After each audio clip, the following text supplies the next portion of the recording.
গতকাল ইরানের উপরে আমেরিকা এবং ইসরায়েলের যৌথ হামলা শুরু হয়েছে। ইরানের রাষ্ট্রীয় টেলিভিশন দেশটার সর্বোচ্চ নেতা আয়াতুল্লাহ আলী খামেনির মৃত্যুর খবর নিশ্চিত করছেন। ইন্না লিল্লাহি ওয়া ইন্না ইলাইহি রাজিউন। সৃষ্টিকর্তা এই শহীদের মৃত্যু কবুল করুন। এখন এই যুদ্ধের ভবিষ্যৎ কি? কেউ কেউ কইতেছেন ইরানের তো আসলে পাল্টা আঘাত করার মতো তেমন কিছু নাই, কিছু ক্ষেপণাস্ত্র ছাড়া। ক্ষেপণাস্ত্র ব্যয়বহুল, এইটার একটা স্টক আছে, সেটা শেষ হয়ে যেতে পারে দ্রুত। বিমান দিয়ে বোমা মারা অনেক বেশি কস্ট এফেক্টিভ, তাই এই যুদ্ধে ইরান টিকবে না। তার উপরে আমেরিকা আর ইসরায়েল একসাথে আক্রমণ করছে, আর ইরান ওইদিকে কাতার, বাহরাইন, জর্ডান, আরব আমিরাত, সৌদি আরব আর ইসরায়েলেও একসাথে পাল্টা আক্রমণ করছে। ইরান একা অসংখ্য শত্রুদের সাথে একসাথে লড়তেছে। একা এতগুলো রাষ্ট্রের সাথে একই দিনে যুদ্ধ বাধায় দেওয়ার ইতিহাস দুনিয়াতে আর একটা আছে কিনা মিলিটারি বিশেষজ্ঞরা বলতে পারবেন। আমি খুঁজে দেখছি, পাই নাই। এটি একটা অভাবনীয় যুদ্ধ, এমন যুদ্ধ আগে কখনো হয় নাই। ইরান একটা মরণ কামড় দিছে, এমন ভাবে যে আমি তো মরবই, তোমাদের সাথে নিয়ে মরবো, এই স্টাইলে। এই যুদ্ধে ইরানকে পরাজিত হবে, অন্য পরাশক্তিগুলো কি অবস্থান নেবে? আর আমেরিকা আসলে লাগলো কেন ইরানের পিছনে? আমেরিকার লাভ কি? এই জটিল রাজনীতি বুঝলে পরিষ্কার হয়ে যাবে বিশ্ব রাজনীতি, ভূ রাজনীতি এগুলো কি আসলে কিভাবে কাজ করে। আসেন আজকার আলাপ আল্লাহর নামে শুরু করি। আলোচনা শুরুর আগে আমরা একটু সংক্ষেপে জেনে নিই আগে কি কি ঘটছিল, তাহলে ইরানের সংকট কেন তৈরি হলো সেটা বুঝতে পারবো। ইরানের পারমাণবিক কর্মসূচি নিয়ে 2000 সালের দিক থেকে পশ্চিমা দেশগুলোর সঙ্গে একটা টানাপোড়েন চলতেছিল। অভিযোগ ছিল ইরান হয়তো পারমাণবিক অস্ত্র বানাইতেছে। পৃথিবীর প্রত্যেকটা দেশে পারমাণবিক কর্মসূচি আছে, কিন্তু বাংলাদেশেরও আছে। এটা শুধু বোমা বানাইতে লাগে না, ইলেকট্রিসিটি বানাইতে লাগে, আমাদের চিকিৎসার জন্য লাগে, ক্যান্সার চিকিৎসার জন্য লাগে, রেডিওথেরাপি মেশিনে লাগে, আপনারা জানেন, এক্স রের জন্য লাগে, এমনকি বুকে যে হার্টের ডাক্তারেরা স্টেন্ট বসায় না, ওই টাইমেও লাগে। স্টেন্ট লাগাইতে গেলে দেখবেন যে ডাক্তার, নার্স, টেকনিশিয়ানরা বুকে স্যার কোনা এরকম একটা ছোট বাক্সের মতো সাদা এটা পড়ে থাকে, রেডিয়েশন মাপ ওইটা। যাই হোক, ইরান পারমাণবিক অস্ত্র বানাবে এই ভয়ে জাতিসংঘ, ইউরোপিয়ান ইউনিয়ন, যুক্তরাষ্ট্র ইরানের উপরে কঠোর অর্থনৈতিক নিষেধাজ্ঞা দেয়। ইরানের তেল রপ্তানি কমে যায়, ব্যাংকিং ব্যবস্থা প্রায় বিচ্ছিন্ন হয়ে পড়ে, অর্থনীতি স্থবির হয়ে যায়। এই অচল অবস্থা কাটাইতে 2015 সালে ইরান এবং 6 বিশ্বশক্তির মধ্যে একটা চুক্তি হয়। এটা চুক্তিটার নাম ছিল JCPOA, মানে হইতেছে joint comprehensive plan of action. কি ছিল সেই চুক্তিতে? চুক্তির মূল কথা ছিল ইরান তার পারমাণবিক কর্মসূচি সীমিত করবে, আর বিনিময়ে নিষেধাজ্ঞাটা উঠবে। পারমাণবিক কর্মসূচি সীমিত রাখা মানে প্রকৃতিতে যে ইউরেনিয়াম পাওয়া যায়, মানে যেটা থেকে পারমাণবিক শক্তি আসে আর কি, ওইটা দিয়ে কিছু হয় না, ওইটাতে ঘন করা লাগে, ঘন ঘন। মানে ধরেন চিনি ছাড়া চা হইতেছে প্রাকৃতিক ইউরেনিয়াম, পাইনসা চা হইতেছে অল্প সমৃদ্ধ ইউরেনিয়াম, মানে একটু ঘন হয়েছে। হালকা মিষ্টি চা হইতেছে মাঝারি সমৃদ্ধ ইউরেনিয়াম, আর কড়া মিষ্টির চা হইতেছে বোমা তৈরির গ্রেডের অতি সমৃদ্ধ ইউরেনিয়াম। এটা কেমনে ঘন করে এই ইউরেনিয়াম? মানে মাখন তোলা দেখেছেন না, যে ঘুটা দিয়ে ঘুরায়, ঠিক ইনকে ঘুরে ঘন করে। ইরান রাজি হয় যে এই ইউরেনিয়াম সমৃদ্ধকরণটা মাঝারি পর্যায়ে রাখবে, মানে যেটা দিয়ে আরামসে বিদ্যুৎ বানানো যাবে, চিকিৎসার কাজ করা যাবে। এবং আন্তর্জাতিক পারমাণবিক সংস্থা যেটা জাতিসংঘের IAEA, ওইটাকে কঠোর নজরদারির সুযোগ দেবে। নজরদারি চলতেছিল। এর ফলে চুক্তি স্বাক্ষর করার পর একটা বড় অংশের আন্তর্জাতিক নিষেধাজ্ঞা উঠায় নেওয়া হয়। ইরানের তেল রপ্তানি বাড়ে, বিদেশি বিনিয়োগও আসে। কিন্তু 2018 সালে ট্রাম্প এই চুক্তি একতরফাভাবে বাতিল করে দেয়।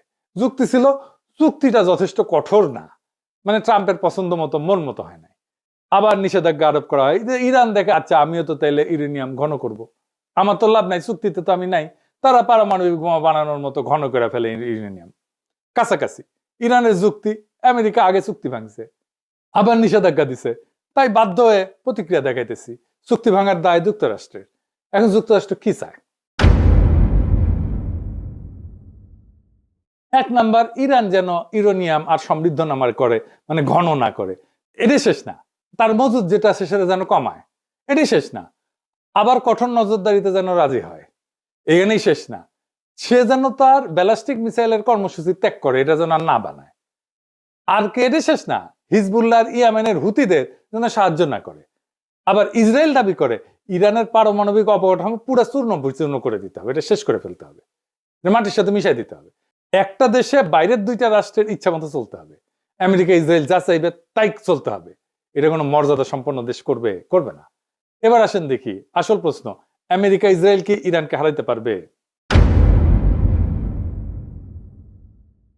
প্রথমে বলেনি আমেরিকার ইসরায়েলের সম্মিলিত সামরিক ক্ষমতার ধারে কাছেও ইরান নাই, তাইলে কি ইরান হারিয়ে যাবে? না, এই প্রশ্নের উত্তর অত সহজে দেওয়া যাবে না। আসেন আমরা আলাপটা শেষ করলে বুঝবেন আসলে ইরান হেরে যাবে কিনা। যুদ্ধ তো শুধু অস্ত্রের কস্ট বেনিফিট অ্যানালাইসিস না, যুদ্ধ রাষ্ট্রের কাঠামো, ইতিহাস, ভূগোল, মনস্তত্ত্ব সব মিলে একটা পূর্ণাঙ্গ সমীকরণ। আর সেই সমীকরণে ইরানকে সহজে হারানো খুবই কঠিন, প্রায় অসম্ভব। কেন? আমাদের একটু ইতিহাসে ফিরে যেতে হবে। ইরানকে বুঝতে হইলে 1953 সাল থেকে শুরু করতে হবে, যখন ইরানের তেলের মালিকানা ইরানের ছিল না, ব্রিটিশ কোম্পানি ছিল। বিপি নাম দেখেন নাই যে, এর ছিল মালিকানা ব্রিটিশ পেট্রোলিয়াম। 1953 সালে একটা ন্যাশনালিস্ট সরকার ক্ষমতায় আসে, প্রধানমন্ত্রী ছিল মোসাদ্দেক। সে তেল জাতীয়করণ করছিল। এর প্রতিক্রিয়া আমেরিকা সিআইএ কে দিয়া অভ্যুত্থান ঘটায়, তাকে সরায়, শাহকে ক্ষমতায় বসায়। সেই ঘটনা ইরানের রাজনৈতিক চেতনায় গভীর ছাপ ফেলে। বিদেশি হস্তক্ষেপ মানে জাতীয় অপমান। এই বোধ ইরানের রাষ্ট্রীয় স্মৃতির একটা অংশ হয়ে যায়, কালেকটিভ মেমোরির একটা অংশ হয়ে যায়। তারপরে 1779 সালে বিপ্লব হয়, ইরানের বিপ্লব। শুধু ধর্মীয় আবেগ না, বরং দীর্ঘদিনের ক্ষোভ, অপমানবোধ, বিদেশি আগ্রাসন, জাতীয় সম্পদ দখলের বিরুদ্ধে একটা প্রতিক্রিয়া, সব মিলায় রাষ্ট্র একটা নতুন কাঠামো নেয়। ইরানের পর বিপ্লবের নতুন শাসন ব্যবস্থা খুব দ্রুত নিজেদের পাওয়ার কনসলিডেট করে ফেলে।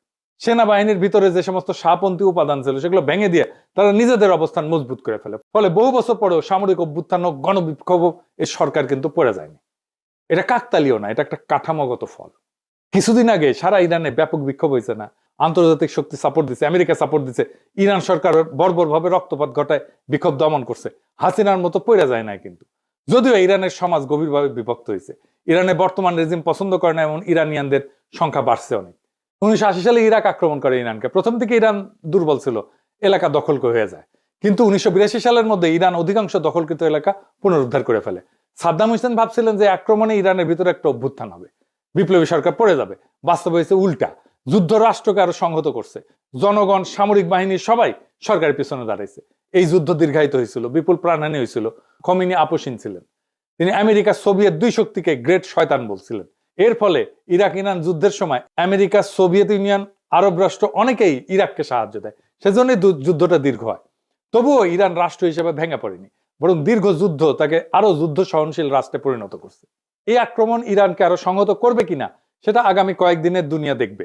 খামেনির মৃত্যুর পরে কি ঘটবে এখন অনুমান করা শক্ত, কিন্তু সম্ভাব্য সিনারিও কি হইতে পারে সেটা আমরা একটু আলাপ করতে পারি। যদি শুধু আকাশ থেকে বোমা মারা হয় তাতে সামরিক স্থাপনা ক্ষতিগ্রস্ত হইতে পারে, কিন্তু রেজিম চেঞ্জ হয় না, সরকার পতন নিশ্চিত হয় না। ইতিহাসে দেখা গেছে নো ফ্লাই জোন বলেন, দীর্ঘ বোমা বর্ষণ বলেন, এসব চলতে পারে বছরের পর বছর, কিন্তু স্থল আক্রমণ ছাড়া, গ্রাউন্ড ইনভেশন ছাড়া রেজিম চেঞ্জ করা কঠিন। ইরানে গ্রাউন্ড ইনভেশন কেন কঠিন? প্রথমত ভূগোল। স্থল পথে ইরানে ঢুকতে গেলে পশ্চিম ইরানের দীর্ঘ জাগ্রস পর্বতমালা অতিক্রম করতে হবে। পাহাড়ি ভূখণ্ডে বড় আকারের সেনা, ট্যাঙ্ক, সরবরাহ লাইন এগুলো এগায় নেওয়া খুব কঠিন। সরু গিরি পথ থাকে, উঁচু নিচু পথ থাকে। এখানে যারা প্রতিরক্ষা করে, ডিফেন্স করে, তাদের বেশি সুবিধা। ইরান মূলত একটা বিশাল উচ্চভূমি, চারপাশে পর্বতমালা, মাঝখানে মরুভূমি, আর জনবসতি অনেক জায়গায় পাহাড়ের ভেতরে, আড়ালে। এই ভূগোল আক্রমণকারীদের জন্য তিনভাবে বিপজ্জনক। একটা হচ্ছে মেকানাইজড বাহিনী, এগুলো ট্যাঙ্ক ইত্যাদি, গাড়ি, বহর টহর এই সমস্ত নিয়ে যখন আগাইতে যায় তখন গতি কমে যায়। সংকীর্ণ উপত্যকার মধ্যে দিয়ে যেতে হয়, চোখ পয়েন্ট আছে মানে যেখানে আটকায় যেতে পারে। এসব জায়গায় কনভয় আটকায় গেলে ক্ষয়ক্ষতি দ্রুত পারে, উপর থেকে আক্রমণ করবে। যারা ডিফেন্স করে তাদের এখানে সুবিধা, উচ্চভূমি থেকে নজরদারি করতে পারে, অ্যাম্বুশ করতে পারে, প্রতিরক্ষা লাইন তৈরি করা তুলনামূলকভাবে সহজ। ইরান সবসময় এই অ্যাডভান্টেজে থাকবে। রাজধানী বা নগরগুলো এগুলো ইনসুলেটেড, মানে বড় শহরগুলো অনেকটাই পাহাড়ি বলয়ে সুরক্ষিত, চারিপাশে পাহাড়। দ্রুত ধাক্কায়, কুইক থ্রাস্ট যেটাকে বলে মিলিটারি ভাষায়, এটা ফল আনা কঠিন। ইরান সমতল ইরাকের মতো না, এখানে ভূগোল নিজেই এক ধরনের প্রতিরক্ষা বাহিনী হয়ে থাকে। এরপর আছে লজিস্টিক্স বা সরবরাহ। ইনভেশন মানে শুধু সৈন্য যাওয়া না, এটা সাপ্লাইয়ের যুদ্ধও বটে। স্থল আক্রমণে জেতা মানে সাপ্লাই চেনের উপরে বেঁচে থাকা, সাপ্লাই লাইনের উপরে বেঁচে থাকা। প্রত্যেক দিন বিপুল জ্বালানি, গোলা বারুদ, খাবার, যন্ত্রাংশ এই সমস্ত দীর্ঘ রুটে এনে পৌঁছাইতে হবে। পাহাড়, মরুভূমি এই সমস্ত পরিবেশে কনভয় ট্রান্সপোর্ট ইন্টেন্সিভ এবং সিকিউরিটি ইন্টেন্সিভ হয়। একবার সাপ্লাই লাইন যদি ভেঙে যায় তাহলে ফ্রন্ট লাইনের শক্তি থাকলেও এটা কার্যত থেমে যায়, কাজ করতে পারে না, আক্রমণ করতে পারে না। এটাই বড় পার্থক্য। গ্রাউন্ড ক্যাম্পেইনে আপনার যুদ্ধ ক্ষমতা নির্ভর করে সাপ্লাই পৌঁছায় কিনা এটার উপরে। এরপর আছে এন্ট্রি প্রবলেম, কোন দিক থেকে ঢুকবে। এটা এই রাজনীতিতে অনেক সময় সামরিক সমস্যার চেয়েও বড় হয়ে যায়। ইরানে বড় স্কেলে স্থল আক্রমণ করতে গেলে প্রতিবেশী দেশগুলো ঘাঁটি করিডোর দরকার পড়বে, কিন্তু আঞ্চলিক রাষ্ট্রগুলো রাজনৈতিক ঝুঁকি নিতে চায় না। নিজেদের ভিতরে অস্থিরতা, ইরানের পাল্টা আঘাত, এই সমস্ত কারণে এই অ্যাক্সেসটা দিতে চায় না এবং দেয়ও নি কেউ। এই জন্য অপারেশনাল প্ল্যানিং খুব জটিল হয়ে যায়। ইরান যেটা সিকিউরিটি স্ট্র্যাটেজি নিয়ে চলে, এটার একটা প্রতিরক্ষার ধারণা আছে। এটাকে বলে এ টু এডি প্লাস অ্যাসিমেট্রিক। এটা দিয়ে সময় কেনে এবং খরচ বাঁচে। এ টু এডি এটা আবার কি আসলে এটা বুঝে দেখি। এনা সামরিক টার্ম ইউজ করলাম আর কি, কুল লাগে এনা এগুলো শুনলে, বুঝে কই। এ টু এডি মানে হচ্ছে অ্যান্টি অ্যাক্সেস, দুইটা এ, সেজন্য এ টু এডি মানে হচ্ছে এরিয়া ডিনাল। সহজ ভাষায় শত্রুকে ঢুকতে দিও না, ঢুকলেও আরামে চলতে দিও না। ধরেন কেউ আপনার বাড়িতে ঢুকতে চায়, আপনি কি করবেন? গেটের সামনে কাটা বসাবেন, রাস্তা ব্লক করবেন, চারপাশে নজরদারি বসাবেন, ঢুকলে আঘাত করবেন। ইরানও সমুদ্র এবং আকাশপথে ঠিক এইটাই করে।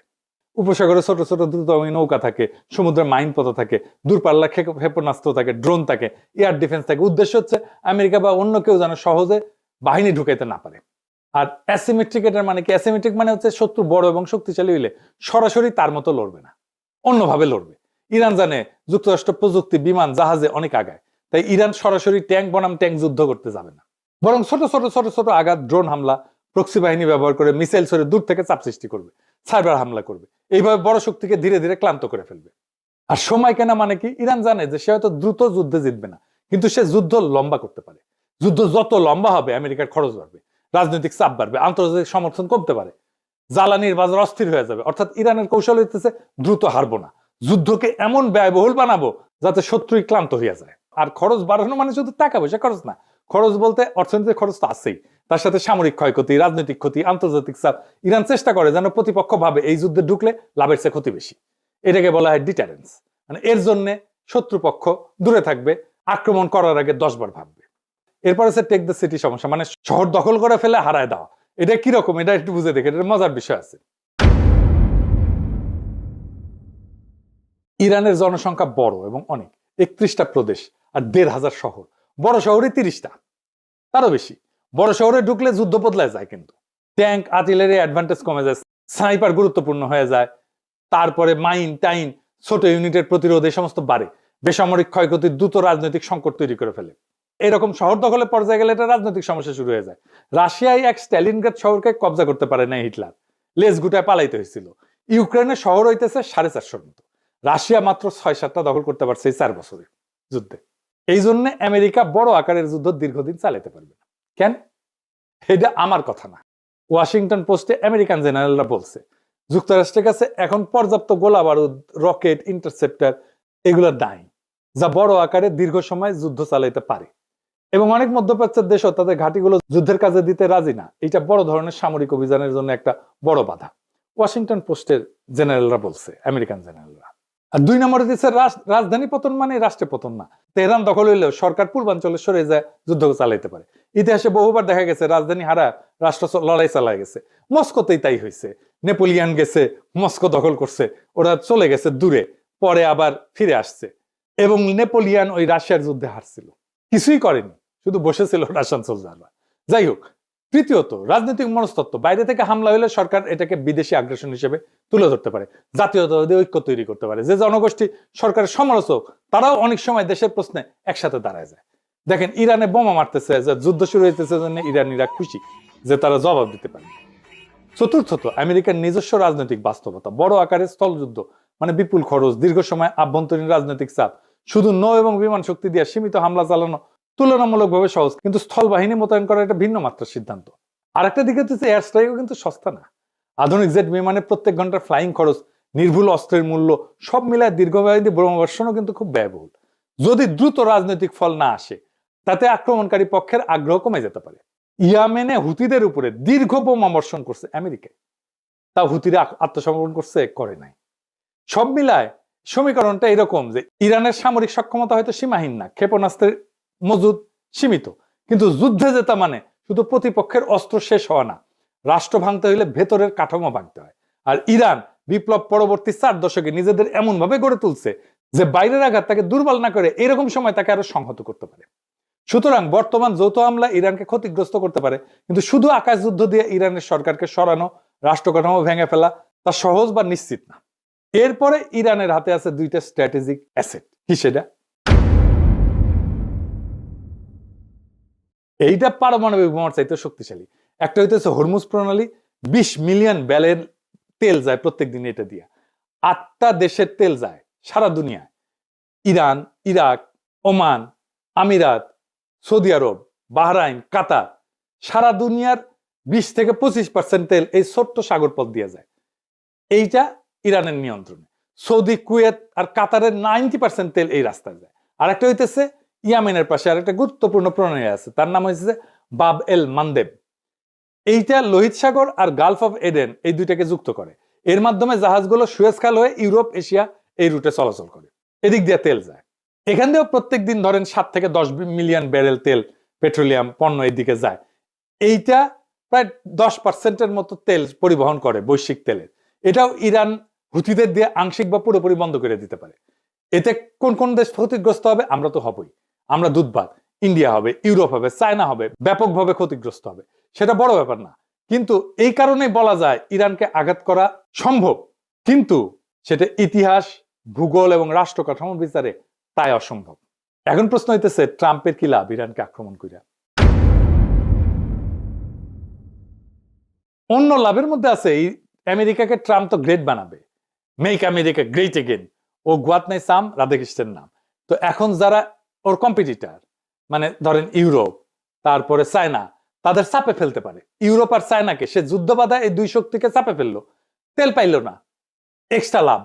তাদের ইকোনমি চাপে পড়বে, ইউরোপ এবং চায়নার ইকোনমি চাপে পড়বে এই যুদ্ধের কারণে, কারণ তাদের জ্বালানি আসবে না। ইউরোপ আর চায়নার ইকোনমি দারুণভাবে ক্ষতিগ্রস্ত হবে। আর ইন্ডিয়া আমার অনুমান সিস্টেম করে আসছে ও মোদির সফরে, আবার হয়তো রাশিয়ান তেল নিবে, এই কনসেশন দিয়ে আসছে।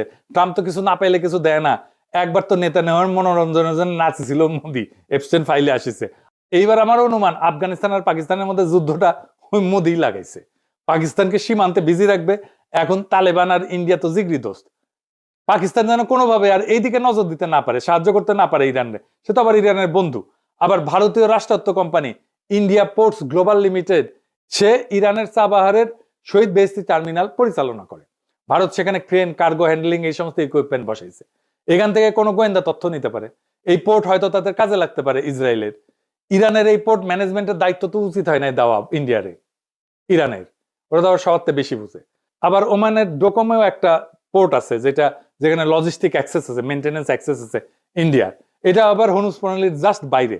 ফলে পারস্য উপসাগরের উত্তেজনা হইলে বিকল্প অপারেশন পয়েন্ট হিসেবে এটা কাজ করতে পারে। হয়তো ইন্ডিয়া এই পোর্টগুলো থেকে কোনো সাহায্য দিবে ইসরায়েলকে, আমেরিকাকে, হইতে পারে গোয়েন্দা তথ্য বা লজিস্টিক্স। ইরান হয়তো সামরিক দিক থেকে দুর্বল, কিন্তু ইরান কোনো ফাঁকা মরুভূমি রাষ্ট্র না। 1953 সালের অপমান, 1979 সালের বিপ্লব, 8 বছরের যুদ্ধ, এই রাষ্ট্রের ডিএনএতে বেঁচে থাকার রাজনীতি বসে আছে। খামেনি নিহত হয়েছে, তাহলে হয়তো নেতৃত্ব বদলাবে, কিন্তু রাষ্ট্র কি ভেঙে পড়বে? ইতিহাস বলে খুব সহজ না।